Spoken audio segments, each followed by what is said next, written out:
حضرت عبداللہ بن مبارک رحمت اللہ تعالی علیہ ان کے سینکڑوں شاگرد تھے. ایک شاگرد کے انتقال کا وقت آیا تو گھر گئے ملنے. آپ کہتے ہیں میں نے زور لگا لیا پر اس کی زبان پر کلمہ جاری نہیں ہوا. میں اسے کہتا کلمہ پڑھ پر اس کی زبان پر جاری. اللہ اکبر، بہت بڑی نعمت ہے. دعا فرمائے اللہ ایمان کی موت عطا فرمائے. ایسے بھی لوگ دیکھے ہیں، مسجد نبوی ہے، رسول اللہ کا شہر ہے، سر سجدے میں ہے، روح پرواز کر گئی. کہ کتنا نصیبوں والا ہے کہ مسجد نبی نے سر سجدے میں رکھا ہے اور اللہ تبارک و تعالیٰ نے محبوب کے قدموں میں موت عطا فرمائی. اور حضرت عبداللہ بن مبارک کہتے ہیں میں نے اس کو کہا کلمہ پڑھ تو اس کی زبان پہ جاری نہیں ہوتا.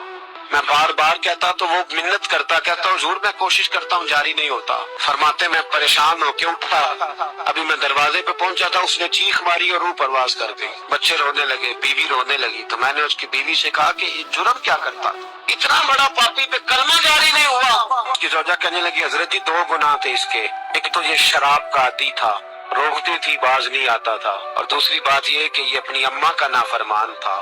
2 گلیاں چھوڑ کے رہتی ہے، یہ کبھی ملنے نہیں گیا تھا. اس بوڑھی کا کلیجہ اس کی طرف سے بڑی تکلیف میں تھا. تو حضرت عبداللہ بن مبارک کہنے لگے جا تو بھی دعا کر اور اس کی ماں کو بھی کہہ دعا کرے کہ یہاں تو یہ کلمہ نہیں اسے نصیب ہوا، اللہ کرے اللہ آخرت کی منزلیں اس کی بہتر فرما دے.